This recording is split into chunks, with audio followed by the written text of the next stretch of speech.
Hey yo, what's up guys, and welcome to Let's Get Real with me, BRANDONHO. It's a show where everything is real, raw emotions, real stories of faith, and our real testimonies as well. But before that, we got this gangster intro to roll. Whoa! Yeah! Chicken! Oh, Oh! that's right. Yeah!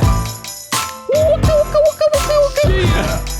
That's right, people. You already heard the voice behind all the sound effects there. Ladies and gentlemen, our guest today is a very, very good friend of mine. He's such a solid bro as well. I'm probably a distant relative as well. Somewhere along the line, right? Yeah. But ladies and gentlemen, you already know the name, so let's not waste any more time. From the big thing, ladies and gentlemen, please give it up for Ming Han. I'm giving myself a round of applause. Yeah. There we go. Sweet. All right, that was the most hyped intro that I've had so far. That's the most gangster Christian intro I've ever heard in my life. No, here's the thing, because we didn't want to have such a, very typical, when people think about Christian podcast, they think about some holy, very emotional. You bring the strings and the synth in. Exactly. And you, get the keys on. We decided to go gangster lah. Let's just go gangster with it. I love it. But first of all, Ming Han, thank you so much for joining us on the show. We're so privileged to have you here. Thank you. And we have a very, I'll say a very interesting relationship, right? Pretty much, right? Yeah. So we've known each other for a couple of years now. Yeah. And but we were never really actually that close. Yeah. But here's the thing: I always knew Ming Han as a Christian in the industry, and mind you, even when you just started your YouTube career, right? And I watched you when I was younger as well. This is about maybe 6-7 years ago. Right. I always looked up to you and admired you because why? I love the way you tell stories as well, and above and beyond that, I knew that you were a Christian. Oh, so wow. in a way, you might not know this, but you sort of paved the way for people like myself, when we were coming up, to be an influencer and a Christian at the same time is something that I find is not easy. I was going to say it's freaking tough. It's very, very tough, Yeah. you're right. But I'm so glad that there were people like you who actually went before me. So you sort of set the way a little bit. So it's not so difficult now. It's not something that's uncommon or unfamiliar because people have already done it. Yeah. And they come in the form and the likes of you. So for some maybe people who don't know who Ming Han is, which I doubt, all right, which I completely doubt. But please, let's just give a brief introduction here. Oh man, now that's nice to hear. My name is Ming. I kind of stumbled into this world of making videos by accident. I was supposed to be an architect. I dropped out. Big supposed. After like 3 months. And then I went into this whole world of psychology, which is mental health. Okay. I actually finished my degree in it.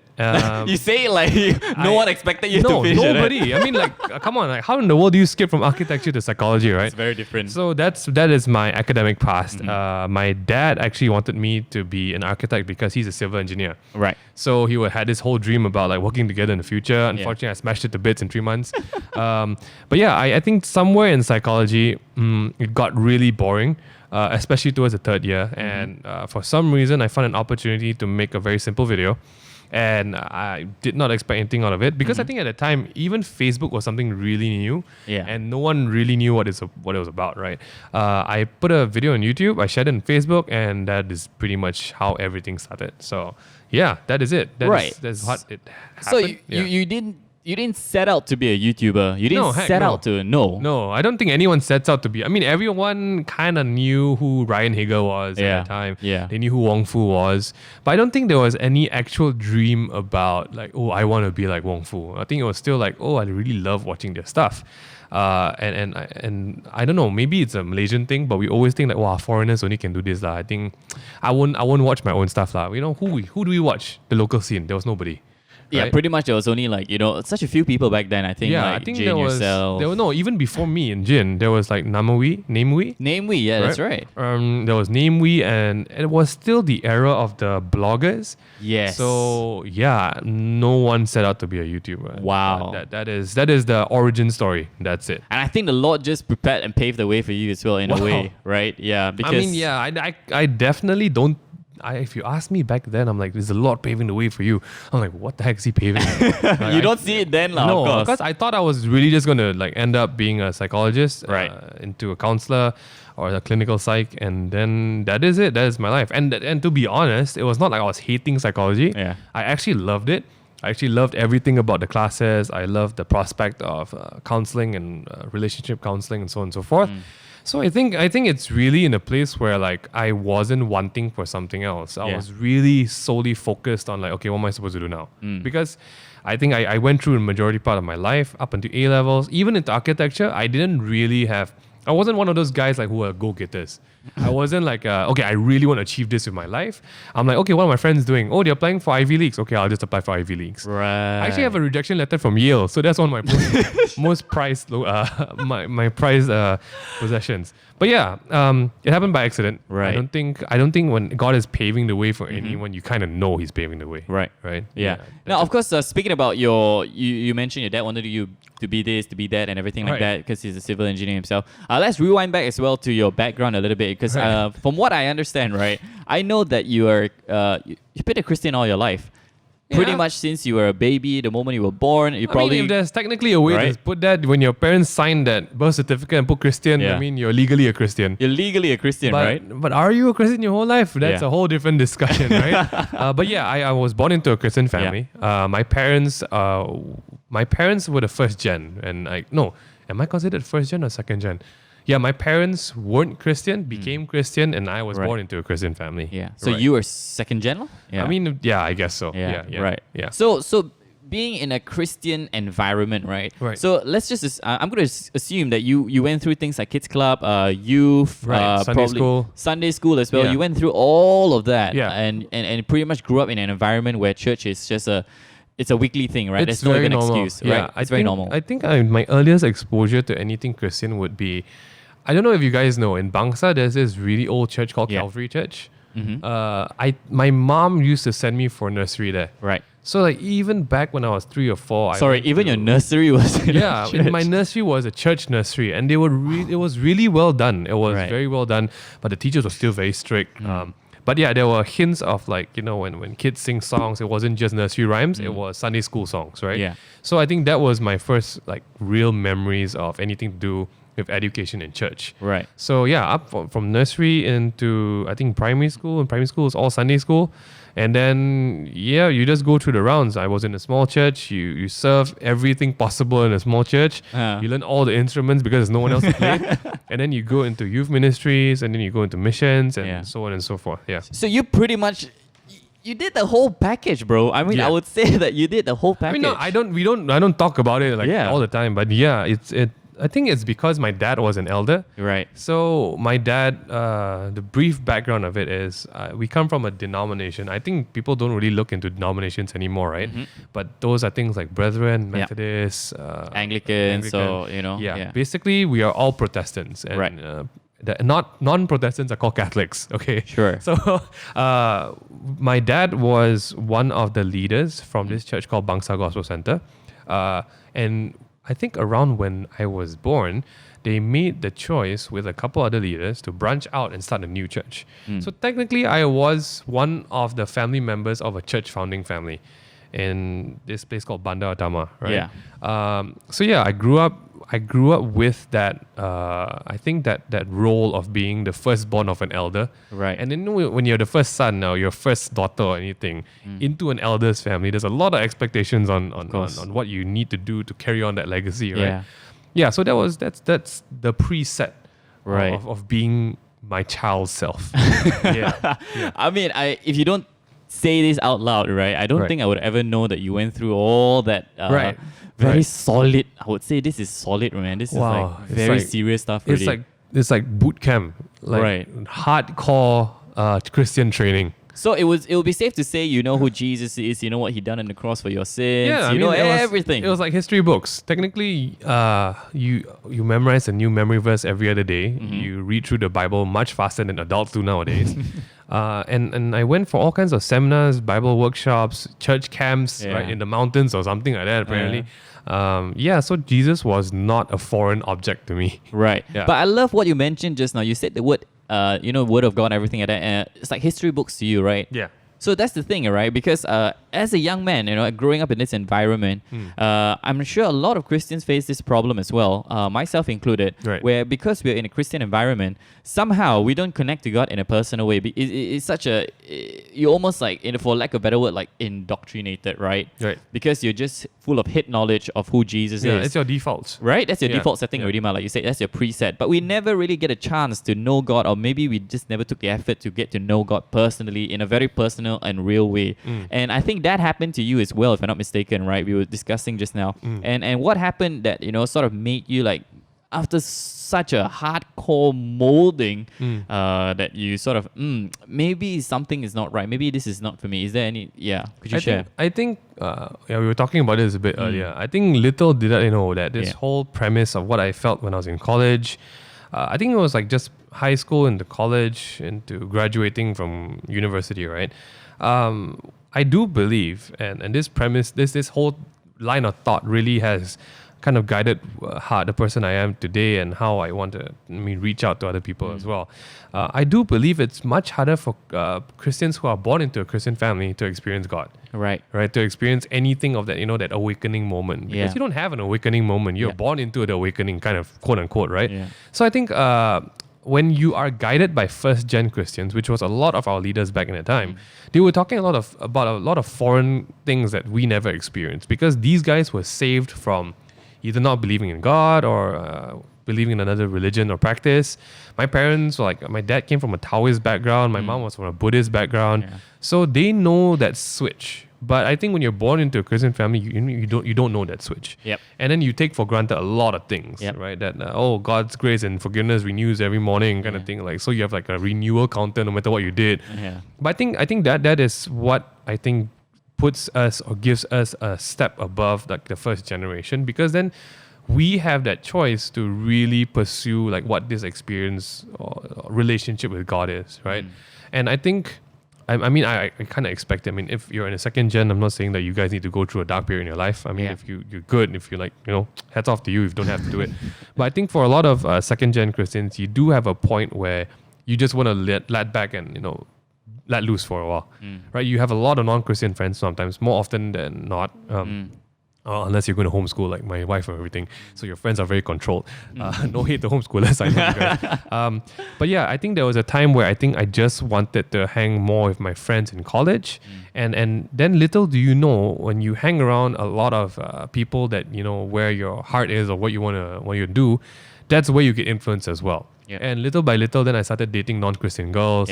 Again, I'm saying this with extreme caution right now, because I'm not saying that there's nothing wrong with non-Christian girls or Christian girls, right? It's where I was in my walk. And the more I did that, the more I think I fell, I won't say I backslid at all. It's the more accustomed I got to very normal practices. Right.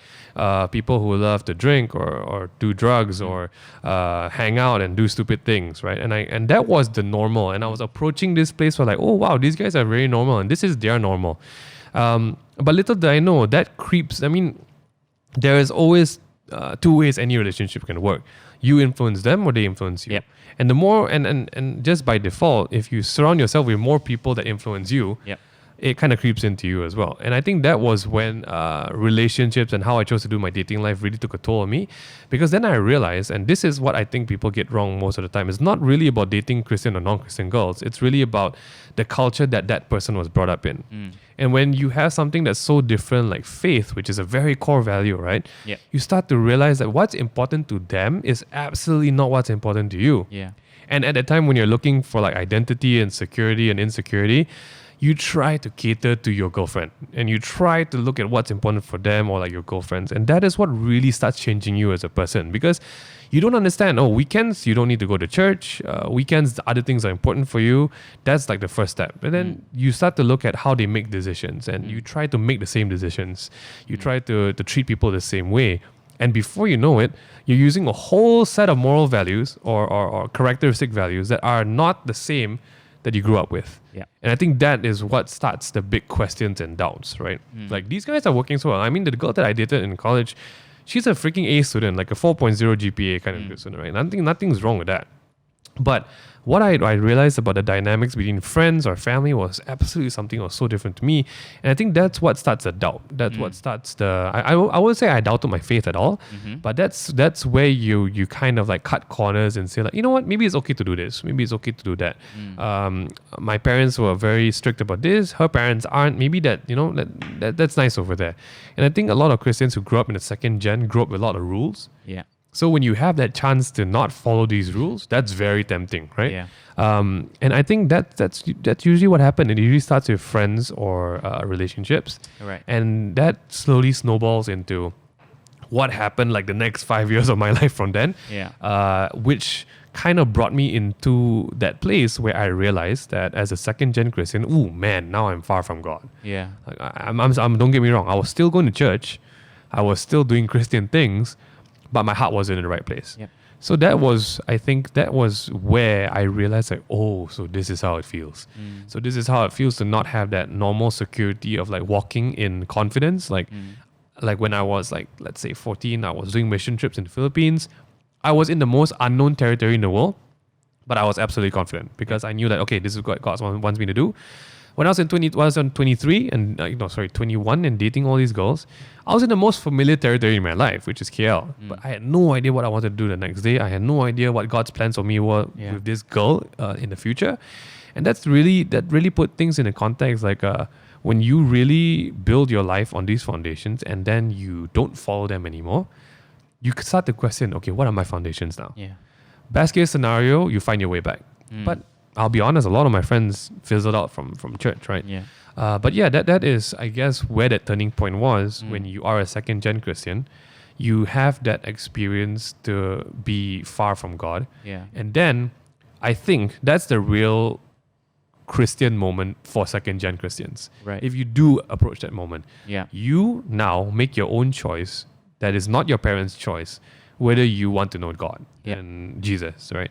Yeah, that is it. Now, like, I don't know how long you were in this sort of Right.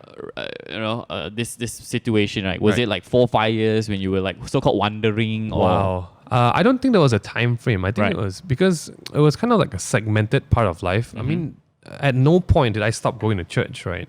But I think for a very significant amount of time, I just gave into the fact that, you know what, maybe I don't have to date a Christian girl. Maybe it's okay, you know? And I mean, again, for people who are listening, it's not that I discourage, people. There's in no way do I say non-Christian girls are bad. I know some Christian girls who are horrible. Just like, I mean, some of the worst people I've met are actually Christians. I'm dead outright going to say that, right? Yeah. But what I really struggled with was the difference of principles, and that is what put me into that place where I think for about from 16 to like 21, 22, it was just a big question mark. Was it 16 to 20, 21? Yeah. It was just a big question mark of what do I want to be now? Do I want to keep on pursuing church and God the way I used to? And yeah, again, like I said, I'm still going to church, but it was during that big 5-year gap that was this part where I was discovering what church meant to me. Right. And how did your parents react to this? Because like you shared just now, your dad is an elder. Right. Now, if people don't know, in a brethren setting, right, there is no such thing as a pastor. Yeah. You have elders or what you call deacons, and they are, I would say, by hierarchy, they are viewed as almost like pastors already. Exactly. That's the highest level already. And I'm sure your dad he knows probably at the back of his head what's going on with my son, probably when you're dating some other girls. My mom even more. Right. And I'm sure your mom is also, as parents, how did they react to this whole... Wow. I think what they did is something that I want to practice in the future. They definitely had an iron fist on how I grew up. Yeah. But I think around 18, around 17 or 18, for some reason, they just loosened up. They're just like, okay, you know what, Ming Han, since you seem to be dating girls, you just do you lah. But my dad was very funny. He would never call those girls my girlfriends. He's like, Ming Han, you bring your friend home today? Oh, okay, yeah. Nice to meet your friend. She seems like very nice. He would never call them a girlfriend. But did that bother you? No, actually, it was just whatever. Really? I'm very easy go lucky. Like I'm super chill. Right. Like, oh, dad, you don't call girlfriend. Mine, it's okay. I think because at the back of my head, I knew that I was still very young. And I think you knew why he wasn't willing to call them. I mean, like, I'll be honest with you. Even Suyan and I got married too. Right? He didn't call her girlfriend my girlfriend really? too until like we got engaged. I'm like, oh, now you're my son's fiance. That's great. So my parents were, I think, for the majority of my secondary school life, they were very harsh on me. But I think the minute I stepped into college, something clicked in them, and they was like, okay, you do you. But the saving grace of that, which I urge all parents to do, is no matter how many times I failed doing stuff, my parents are always there. Right. So I think they definitely figured out that we all needed to experience life and learn the hard way, because they've done their shares of saying no to us. But my mom, my dad, they were definitely there if I made a mistake and I did something. And that's where I really know that their lessons stood out, because I think when you get hurt, then you're really willing to listen, right? Yes. So that's what my parents did. For I think the first 17 years, they were really harsh. When I was 18 to 21, I think they let me figure out life on my own, but they never let me stray too far. Like they were always checking in. They were always making sure I wasn't going off the deep end. But I think they kind of built a good foundation in me. Like no matter where I went, I wasn't going to be like, yo, let's go steal things and do drugs, that kind of thing. I never went to that age. Right. But yeah, my parents were really supportive and open, which is very different from what normal brethren parents are. Right, exactly. That's what I was thinking in my head as well. Yeah. But I think God definitely said something to them to like put them in that place. Right. And that allowed me like the freedom to really figure out what I wanted.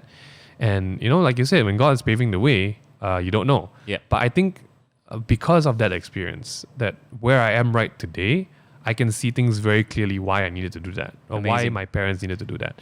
And I do take up a very big principle that they used on me, right? I will never say no to someone. I'll say, like, if you want to do that, go and do that. But I love saying I told you so. Because that's what my parents love to say. So, that's what they did. Right. So you spoke about you taking the hard way, right? Because you said, you had to go through the deep end before you can sort of experience God and tell God, okay, God, I hear you now. Right. God, I get it. I hear you. I get it. It's time for me to come back. It's time for me to take you seriously now. It's time for me to experience you in a real way. Right. And I want to get to know you better. So you went through the deep end. I think you went through the wandering as well. I think a lot of things happened during that time as well. Yeah. Where you sort of lost yourself, maybe a little bit of your identity, your foundation's a bit shaken. I think in terms of what I wanted to be as a teenager, is you want to be a cool kid, right?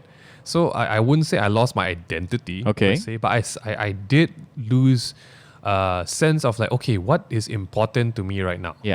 And immediately going to church wasn't that important. Yeah. Right? Because I've been to church my whole life. Right. Every freaking Sunday. And if you're serving, it's Friday to Sunday. And sometimes in a week, right? Because you need to go for worship practice, you need to go for cell group. Yeah. And suddenly something snapped in my head. I'm like, wow, I'm using 4 out of 7 days going to church. I want to have some fun. I remember there was a lot of arguments with my mom and dad. Like, I just want to like have a free weekend. Why all my friends have a free weekend? Why can't I have a free weekend?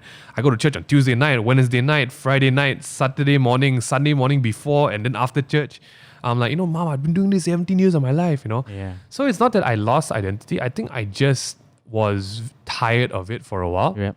And I wanted to do something else. Nice. All right. And that was when something snapped my parents. I'm like, okay, go do you. Right. I'm like, oh.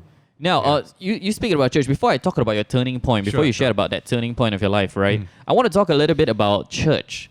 You shared earlier as well, there's certain concepts of church that you struggle with as well. And I believe that you also went through not a very nice experience, Right. And this happens more often than people think, Yeah, absolutely. And to everyone listening out there as well, this happens so often. I've heard so many cases where people... where church is supposed to be a place where you find refuge. Church is supposed to be a place where you find forgiveness, And church end up becoming a place that ultimately hurts you so deep that some even leave the faith. Yeah. And it's quite a similar experience. I know it's not easy. It's a difficult one. Not from my church, just saying, but experience with other churches and other leaders and everything. Right. What was this gripe? I think God used the same thing that lured me and really seemed so nice to me outside to really teach me a lesson. It was all about relationships, right?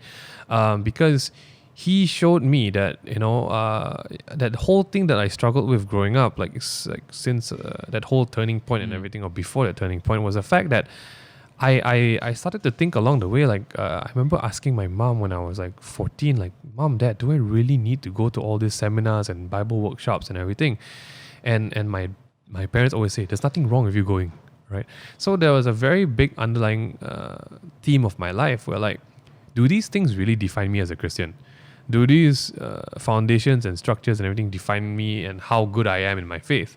And I think God used relationships, because I was all about trying to figure out how I can date a girl, right? Because just to be honest with you guys, dating was never easy for me. Right. It was a horrible thing. I was like the last pick of the team most of the time. So I found a lot of what was the word? I found a lot of validation if a girl said yes to me. Yep. So God used all of that, and one day I dated a Christian girl, and I thought, "Ooh, I got it right." But I did not see all the red flags that were around it, because this wasn't something that I pursued and asked God for. This was something like in my head. I had this ideal thing, right? Right. And it was riddled with all kinds of horrible things, but I didn't choose to look at them. Right. But the really big thing that happened was when things went wrong. This relationship, the people involved, they chose to hide behind the structure of church to reason things. Right. And as a guy growing up in church, and I'm telling you, I've been for missions. I've literally spent my whole life dedicated to church. I saw a very ugly side of it. Yeah. I saw a side where they could tell you that stay away from this girl because I think God wants you guys to be single right now. And I'm like, wow, if this is God talking, why did I feel sick to my stomach when you say this, right? I saw people use their power or their yes saying, this security in church, a very negative way. And that was a very big waking up season for me. So if college was the years where I was going far from God and just enjoying myself, there was no real turning point yet, because I was like still okay, right? Yeah. I'm still in the borders of God's grace and forgiveness. I'm like, yeah, that's pretty cool. Oh, so this is how far you can go and still be Christian, you know? Then God turned the tables and used that. And I saw the ugly side of things. I saw how that even Christians can be hypocritical. Yep. Christians can have double standards. Christians can use a very simple thing like relationships. Because what happened was, it can be simple as like, oh, you tell you don't come near this girl. Someone who doesn't know you guys at all. And then the next thing you know, they're pairing that girl up with someone else. So like, oh, this is what the church does? And that was when I really questioned God. That was an amazing turning point, because then I doubted everything. I'm like, God, this is your church. Like, what is your church doing? What did I do to deserve this, right? And I was put into that place where like, okay, now I can see it, because now I'm friends, or like I have the opportunity to talk to a lot of people who've been betrayed by the church. And I right there and then, God ministered to everything that I was talking about. And it was, Ming Han, your religious structure does not define you. It is your personal walk with me that defines you. And going through that college years where like I absolutely screwed structure. I'm like, who needs structure? God was showing me, okay, this is the first step. Okay, it's not about going to church. It never was about going to church. And then the second step was like, yo, look, this is the church. This is why it's not about going to church, because this is what humans are, void of God, right? We have the best examples in the Bibles when you talk about when Paul started his ministry. They always say it's always against the Pharisees. It's always against this structure of religion. And I had the real experience of that. And but God is not without grace, because I think in that time, God always uses what is most important to you. Right. And it was during that time where I met my wife. And I tell you that pure switch of, okay, this is what God truly wants for your life. He used a way that really ministered, or like I was open to right away. Because even when I met Suyan at that time, I didn't want to date her. Like, she was the last thing on my mind, right? But I think... she's not the last thing. I told her, I was like, absolutely not attracted to you. Like, I looked at you, I'm like, okay, that's nice, you know? It was interesting. But yeah, God used... I think God never shows you what you want in the way that you want it. Because He shows you what you need first. And then He leads you to that. So yeah, I did experience a very bad impression of mega churches, or like structured huge churches, which all these hierarchies and stuff. Right. And I think God used that to really build where I am today, in terms of like helping to talk to people who have the churches have turned their back on them. Right. But would you still agree that church is still important, Of course. I think God doesn't, it's not without any fault that God says like, you are my church. Yeah. But I think it's what, when church starts to defy what God has set it out to be, when church starts to become more of a business, when church starts to become more of a corporation, that's when a lot of things go into the gray areas, right? Because we heard enough stories about it. There's embezzlement funds. There are sexual harassment cases. There are racial cases. So these things almost always, more often than not, happen in huge organizations of churches. Right. So yeah, that was my turning point in that whole 40 years in the desert kind of thing, right? Yeah, that's pretty much it. Yeah. So you went through this relationship that really sort of made you open your eyes in a way, right? Yeah. That rather not made you open your eyes, but made you question certain structures, right? Question everything actually. About your faith and everything. God, why? Right? I literally told God, if you don't make something different now, I'm just going to stop going to church. I'll stop studying. I'll drop YouTube. I was YouTubing a bit at that time. Yeah. I remember that prayer at night. I remember that was I think it was my Jacob moment where he wrestled with God, right? I felt that wrestling so real. I told God, like, screw this. Literally, screw everything. Like, I came to a point where I've never been at that point before. I came to a point where, God, I've never ill-harmed anyone. I don't even talk bad about people. I just want to know, why in the world would you do this to me? And then I felt two things. One was the Jacob thing, and one was, his name eludes me right now. What's that poor guy that God just let the devil do anything to him? Job. Yeah, that Job moment, right? And I threatened God, like never threatened God, guys. Just want to say, okay. I said that I'll stop church, I'll stop school, I'll drop out my degree. Heck, if I really had to, I'll stop life. I was that hurt, and that was the moment where I think God really spoke to me, because that was when I think you still have material possessions, but I had nothing left. I was at the end of what I thought was my mission in life, what I thought was my purpose in life. Yeah. Because if that was my purpose, to lead me all up to this horrible betrayal, I'm like, God, this is a horrible thing, and I don't think your faith works for me. So before I quit faith, I gave God one more chance. And what happened after that? And the next day, I met Suyan for the first time. And I swear it was insane, because after that night, it was my brother who said, like, hey, Dad, let's go to X Church. I'm like, really? Right now, I'm not really talking to God right now, and you want me to go to church? Yeah. But for the benefit of doubt, I know that, see, this is where my psychology training comes in as well. When you're in a dump, you got to go and do things, right? Yeah. You got to keep busy. And that was amazing, because I made that prayer the night before. It was barely like a few hours before. My brother and I went to the church the next day. Because I'm freaking blind, I can't see more than 6 feet away. I wasn't wearing my glasses. We were walking to the lobby, and I saw a silhouette of someone sitting in the distance. Right, like I don't know who she is. I didn't even know it was a girl. Okay, I saw someone sitting in the lobby waiting for us, because we were just going up the same way or something like that.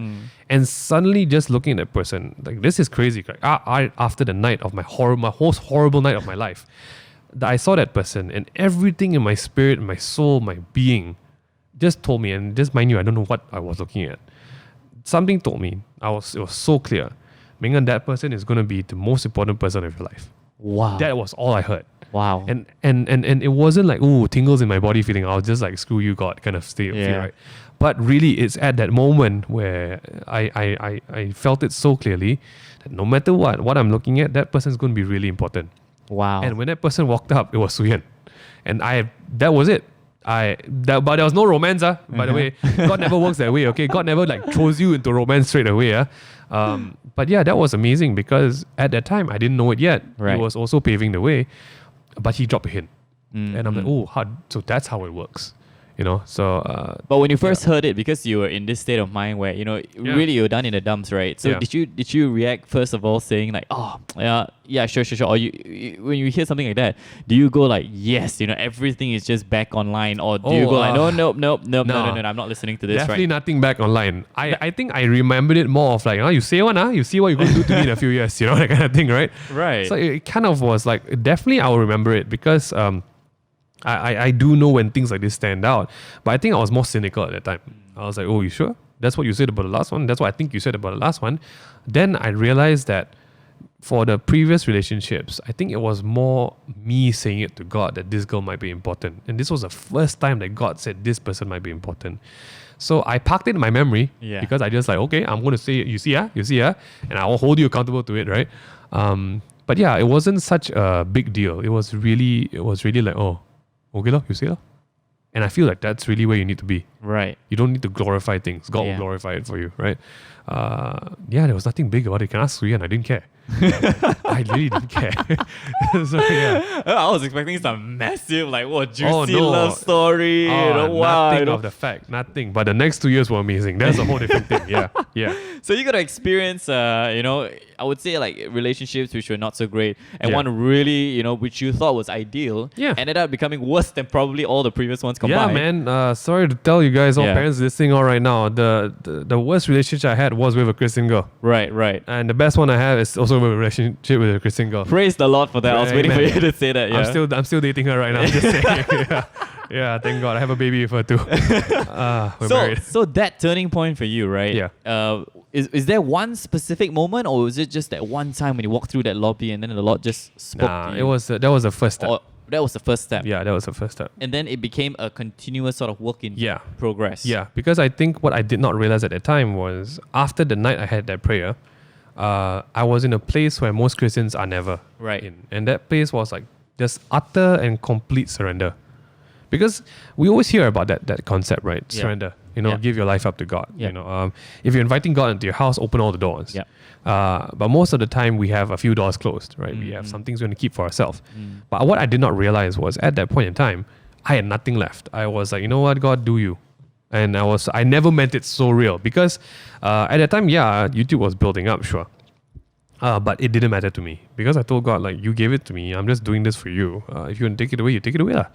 And after that relationship happened, because I think God knew the only thing left that I was holding on to was I wanted to control my relationship. I wanted to be able to say that I want to choose this. I want to feel loved by that. I want to feel loved this way. I want to love this way. And God wanted me to let go of that. Because really, again, my pro and con in life is I really don't care much. That's a horrible thing to say, just saying. Yeah. I really am, you tell me to do one thing one day, I'll do it. God leads me the other way, I'll do it. I don't hold much back for myself. But I was in that place of total surrender. I can totally just saying to God, you know what? I give up on life. I give up on me.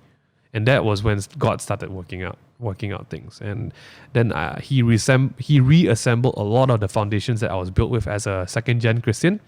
He used the experience that I had to fall out of that love of church. Yeah. Because I was loving the wrong church. I was validating myself by the wrong church. Yeah. And God used that same concept of church to turn back on me. And then he had reassembled all of this to really form what I would think a first-gen Christian would experience. You need to develop your own sense of what faith is to you. Yep. And then you use a structure of church to guide it. So that was I think the first few steps, because it didn't happen all at once. Right. It was still over the next few years to come to that place. But the wake up call is insane, man. Right. It's not called a wake up call for no reason, right? Yeah. And now fast forward to today, Oh boy. Fast forward to present moment right now. You're married. You have a daughter, a very very cute daughter by the name of Hailey, and people love her. Oh my gosh. People I think love her more than they love you now. Absolutely. Yeah, right? Yeah. I think you can concede. I love her more than I love me. Yeah.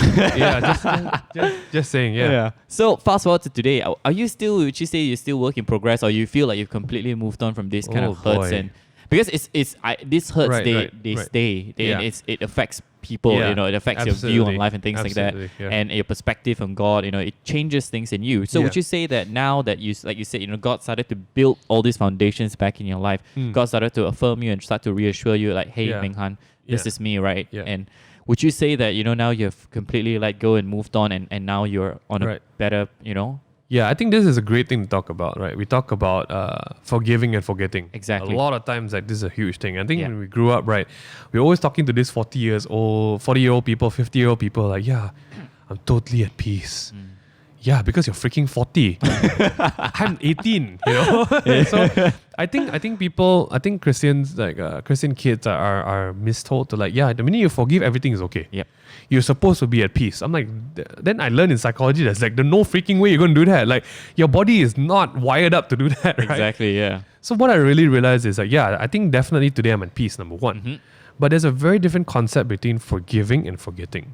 I think God as well. I mean, I always tell people, I'm a really big believer of this. God says, lean not on your own understanding, but He doesn't say that don't be stupid. He doesn't say like be stupid, right?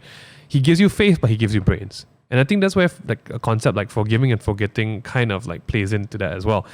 Yes, number one, I have to say that the process of forgiving is a very long one, right? My mom always says it starts with just saying, I forgive you. But I think as humans, you need to continually say that. You need to continually forgive a person because we're not God, number one. We're not all these 50-year-old amazing, crazy people who like forgive immediately, right? You go through a process of healing from the hurt, but the choice of forgiving is a simple one. It's just saying, I forgive you. I might not feel like it right now, but I want you to know I forgive you. And that was the thing I had to learn. Then it's about forgetting. Trust me, you're not supposed to forget something that someone did wrong to you. That's how you learn as a human being. That's our survival, a basic instinct, right? But I do believe that moving on from that hurt, you need to remember what led up to it and what caused it. And you need to remember the signs of what it is because you don't want to be put into a place at that again. And then just open yourself. Since I forgive that person and I forgot it already, I'm pretty sure you're going to be fine. That's crazy, right? That's like without the brains, like you said. Yeah, no, without the brains. So I think, definitely I've moved on from a lot of this hurt. I think I put a lot of this behind me because when I got married, that was my challenge. God was challenging me. Can you leave this chapter behind? Because I have a new chapter for you. And, before you get engaged, before you tie your soul to this other person, you need to deal with this. So that was a season of time where I really learned about forgiveness. Like, I might not forgive you like emotionally right away, but I want to declare I want to forgive you. And that does really different things to people. Because the worst part is that person might not think they did wrong at all. So like, why are you forgiving me? So that's the worst, right? You said you don't have to feel like a fool instead, right? Exactly. Wah, cilaka, you do this. My Cantonese side coming out. It's like, wow, you idiot. You're the one who did wrong to me and you think you didn't do wrong. Right. So you see, right, on that human premise, forgiveness doesn't work. I think forgiveness is a choice you make. You don't have to declare over them, I forgive you. That just sounds really condescending most of the time. But the process of forgiving is just every day, if you feel that same hurt, you just say, God, I forgive that person. But I need you to help me figure out the hurt. I need you to help me navigate through it. I need you to help me heal. And then God brings the healing one day. But guys, I think for everyone who's like dealing with forgiveness, don't expect it to happen in the same week. The feelings will stay. And I think a lot of people are very emotional beings. I'm pretty sure you heard about cases where they take 3 years to heal from a hurt. Right? And the worst part is they don't forgive. They have hope that it's okay, They have like, hey, everything will be okay again. Like, that's not forgiveness, right? That's hope. That's false hope. But back to the point. The whole deal about, I think, forgiving, yes, you're called to forgive, but you are also called to learn from it. So don't forget. I mean, don't hold a grudge, but don't forget the signs, the reasons, the lesson from it.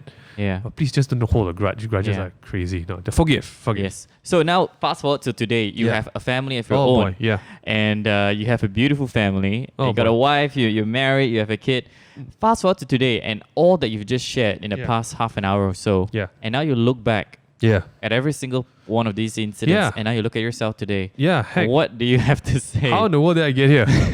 Seriously, I was not banking on me being the one in this picture risk family right now, okay? If anything, I had a few friends who I thought would be in my place right now. And you can ask anyone, you can ask my college gang. I would be the last one they expect to be happily married and working with a beautiful wife and beautiful baby. I'm the last one. Absolutely. I thought myself, I was the last one. I don't think I saw myself as like a husband at all. But little did I know, I think I was only made to be a husband. I was never made to become a boyfriend. But I think that's really the providence of God. When you choose Him over yourself as I'm using the term second-gen choice. I did not see myself in this. I had so many people that I thought would be this, not me. I would be the last one. Like, maybe, maybe one day I meet a girl who is really hurt by the boyfriend, and maybe that's where I become the boyfriend, I'm the second choice, right? I really saw myself more in that light because I think I grew up just knowing that I was a second choice. Right. And then God showed me that, no, you have a first choice. You can have a first choice. You have first choices who are making you their first choice. And I think because I never expected this, I've never counted to have this, the gratefulness that I have today really exceeds everything. And then that set of challenges is a whole new different thing. Like I cannot idolize my family before God. I cannot idolize my situation before God, right? Yes. But there is no chance that I'm taking this for granted. And I think that was what God was paving me up for. Because if you know, like to just complement everything I said, if I really am a happy-go-lucky guy, if I really am a carefree guy, if I didn't appreciate this to this level, I would just be happy-go-lucky about it. So God really set everything up nicely. I did not know it. I still don't know it. He might be still setting me up for something else. But that treasure that I feel in this place where I am with this, number one, it's so strong because I know that this is something that I could never get for myself. Yeah. This is absolutely the work of God. There was no way I could attract a girl like Suyan. There's no way I could control to get a baby like Hailey. There's no way I could be in a place I am right now with a job that didn't exist. So that realization of this result was not by my hand. Wow, that appreciation is immense. Yeah. Because I have tried to get results by my own hand, only to backfire on me. Wow. I think that's really that guiding light in that if you do not take God for granted, if you glorify Him, if you thank Him and you are gracious, grateful in that, that's where I am right now. Yeah. You know, I think, Ming Han, God has been very present in your life without you even knowing it. Yeah. Most of the time, that's how it works, right? Right, yeah. And your story, I think a lot of people can identify with, because I also identify with your story, because I had similar experiences. And I just, you know, it's amazing to know that, you know, after all of this, you can still acknowledge God, and you know that God has never left nor forsake you. And I think you can say that with an amen, right? Right, but you got to be real though. I do acknowledge God, but I came really close to denying Him. Yeah. Like very close. Yeah. I just need you guys to know, like, there are moments where in any real relationship, you're going to hate it for a bit, right? Like, Sid and my relationship, we don't fight, but there are times where we disagree a lot, right? So that's real. That's what makes a relationship real. You're two different things, and we are freaking human against a real God, okay? So, yeah, there are, just keep it real. I've really come close to denying God. Just saying. Yes. Just saying. And that's what this show is all about. You know, it's just for you to keeping it real. Yeah. So let's get real. Yeah. But yeah, Ming Han, you know what? I think that story just, you know, sort of encapsulates God's grace in your life. Yeah. And we're slowly running out of time here. Yeah. But I want to say thank you so much for coming down to share your story, your journey of faith. You know, I think you really shared from your heart. You just laid it out there. An open book. And I'm so happy and I'm so glad and so honored that you're willing to share this part of your life with me and with us. Yeah. So before I let you go, you know, if anything at all, is there anything that you'd like to say as your last words, you know, to anyone listening out there, especially anything the Holy Spirit just impresses upon you right now? Go for it. Oh man, got to cue the music too. Yeah, man. I think for everyone listening who's dealing with stuff like this, I think as a second-gen Christian, the real challenge that lies ahead is finding what your definition of your faith is. And for me, it took that falling out, because I realized that I was following my family and my church's definition of faith, and I never had my own.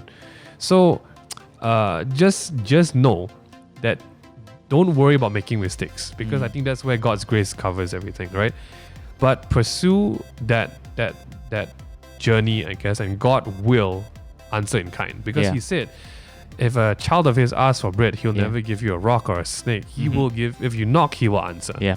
So yeah, just have that in mind if you guys are like searching for that answer right now. And yeah, just know that God will bring all good things to completion. That's fantastic. I love it. Man. I'm so happy. You have no idea. Two references right there. But hey, Ming Han, thank you so much for joining us today. No problem. And I really appreciate it. I cannot wait to see. I'm so excited to see what the Lord has in store for you. Oh, man. Likewise for you. Thank you so much. Yeah, I really am grateful as well. And yeah, even you inspired me to start this show as well. You know, you spoke words of life into me. I think nothing of that, dude. Nothing of that. But hey, guys, you know, if you guys want to listen to more of this content and watch more of this content, you can do so. You can watch us on YouTube. Just subscribe to the channel. It's BRANDONHO. And of course, you can stream us on Spotify, Apple Podcasts, Google Podcasts. Wow. But until then, don't forget also check out Ming Han's channel. It's called The Ming Thing. Yeah. Subscribe to his channel and support all that he's doing as well. And yes, this has been Ming Han. This has been the show Let's Get Real with me, BRANDONHO. Until next time, we'll see you guys again. Thank you so much and God bless.